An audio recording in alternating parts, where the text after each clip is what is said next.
that we received from you from the last two classes, we thought it would be a good idea to do a brief wrap-up and try to summarize what was talked about during the talk show and how that relates to the curriculum to prepare for today.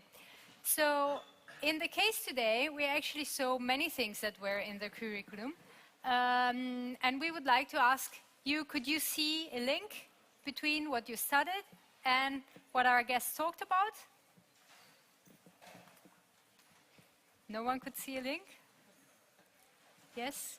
Where is the microphone? Yes.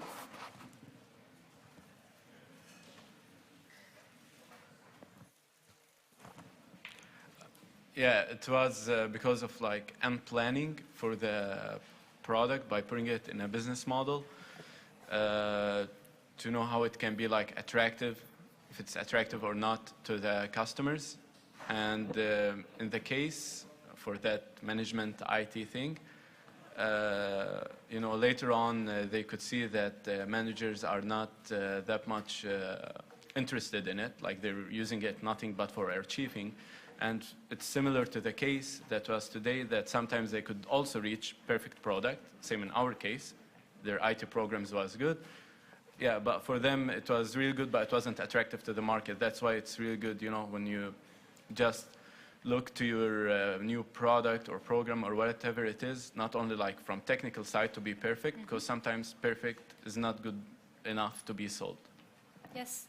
And you also mentioned that sometimes they have technical solutions that they don't have customers for, or that the customers are not willing to pay for. So that's also very important, because that is your business model.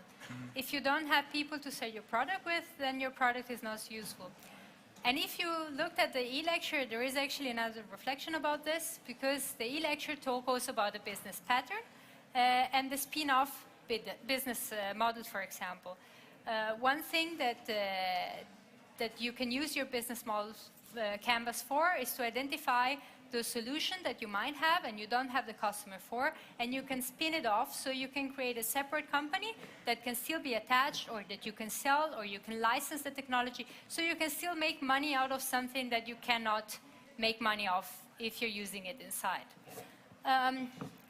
We have any other takeaways from you on the case? Yes, there is one here. Okay. Well, I thought it was very interesting to see our example of a competitive advantage that did not focus on the low cost, but that focused on the customer responsiveness, since that is a very interesting thing, I think, and it's very cool that they can make it work, since it must be a bit difficult, I think. Mm-hmm. Thank you. Is there something else? So, what I saw personally in the case, what I thought was very interesting, and it also relates to both of your comments, is that we saw how to basically break down the business model for specific situations. So we saw in the shea butter case how they can break down the offstage part, or they broke down the offstage part of the business model, and they actually tried to put it into the business model canvas and see how can we make this work for us. And in his case, what he mentioned was it was extremely difficult to use the business model canvas for this, because it was very overlapping and because of the situation that they have with the shea butter. For instance, when he talked about the women, do you have any idea of what women represent in the business model canvas? Where would you place the women that collaborate with them? Yes? The value proposition?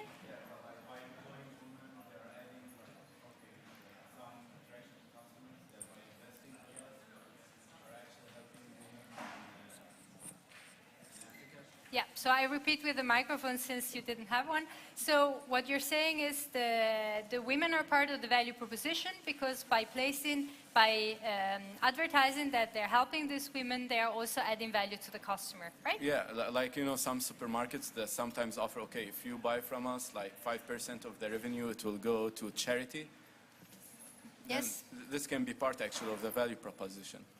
Yes, and that could work, for example, in companies like Nestlé, who have a quite bad company image. For example, if they use this as a marketing tool, they could actually maybe improve their marketing or the company brand. Where could they also be placed, these women? You have the mic, so you They get could it. also be placed, I would say, under the key partners. Yes. Like, yeah, kind of a joint venture that they have with these women groups. Yes. Can you send the mic back to the next? Hi. I will put them also in key resources because Yes. I think that at the end, they are the one that need to take the raw material. And it is actually maybe sad to say, but if the company wants to improve the image, of course, they will put them in the value proposition just for advertisement or marketing. But at the end, in the business model for making money, if one thinks just at the factual thing, I think that the main thing is the resources, because the company needs them for getting the materials and to do the job, I mean. Yes. Yeah. And related to that, there is also a problem, or there could be a problem, because if they are a resource, as you said, and they're also partner, what he said during the presentation was that these women work with them and for them, but they're also free to work for other people. And we have seen that there is a very complicated middleman system to regulate how the shea butter is actually collected. So what happens if the women decide to put themselves together and work for someone else, or work for themselves and not cooperate with them anymore? So they have a model right now where they only employ them as less than 10%, but if they invested more in that part of the business model, they might have problems in the big run, in the overall picture. So actually balancing the different parts of the business model canvas is actually crucial for a company like AAK and also for other companies in order to ensure success in the long run. We also saw another case, he presented the case of Tropical, and in this case he started from a different point. So they started by looking at what does the customer want. So they started looking in the value proposition, and then they had to develop the technical solution. And once again, they had to make sure that all the different pieces were brought together. And just to give you a last reflection from my side on the case, what he mentioned a lot was, how does this work together? You work together based on the strategy they have. And the strategy they have is they're selling flexibility, they're selling quality, basically they're selling a technical solution to their customers. So they make the business model canvas work based on the idea that they have a product that might be more pricey than the ones from the competitor, but at the end it works better and it makes it lighter for their customers, for their B2B customers, so for the food manufacturer, the cosmetic manufacturer, even the forest industry, to work in a better way.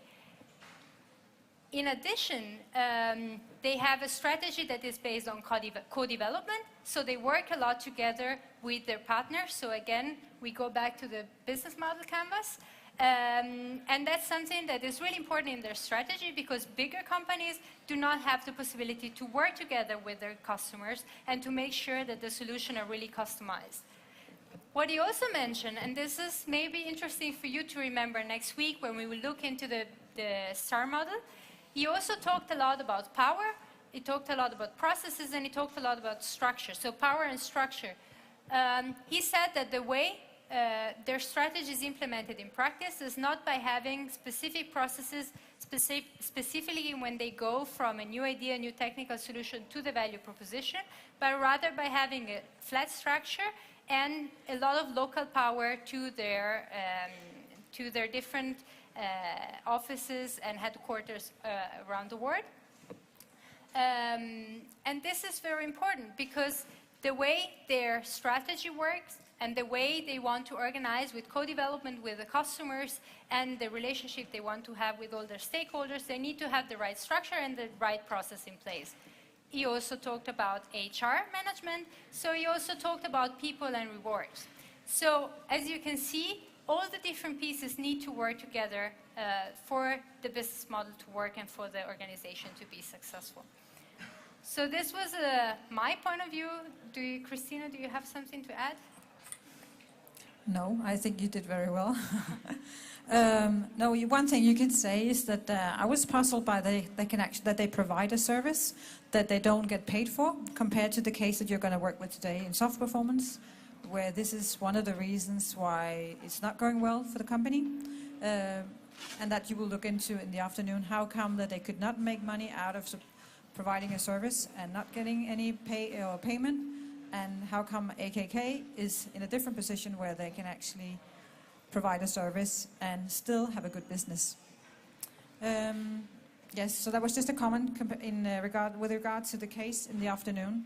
Can I continue? Of course. Yeah. So about this afternoon, you will work with Soft Performance. Maybe I should stand over here.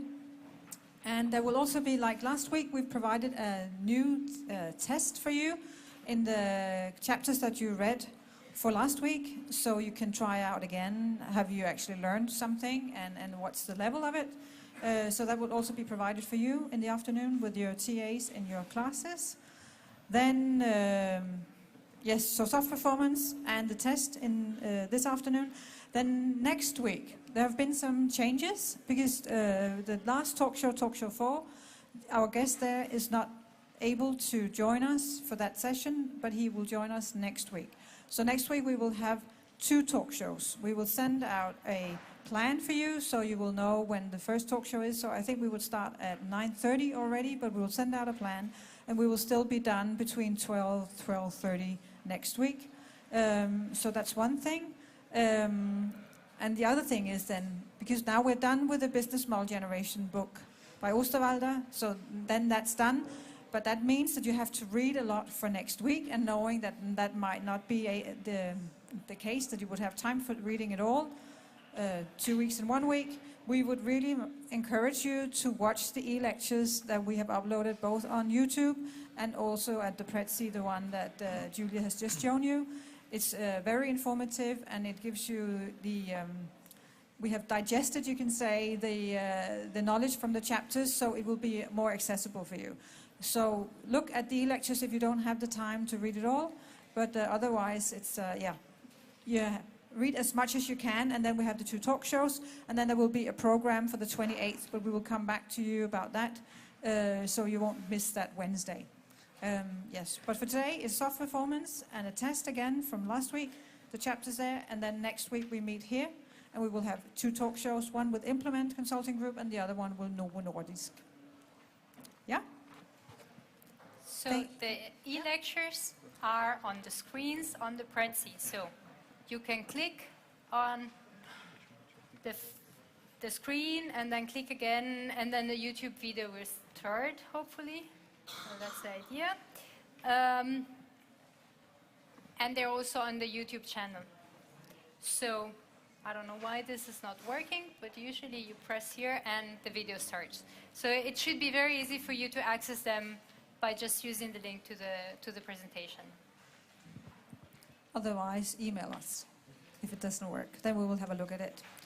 And yeah, I think that's it from today. We started in 450 at 1.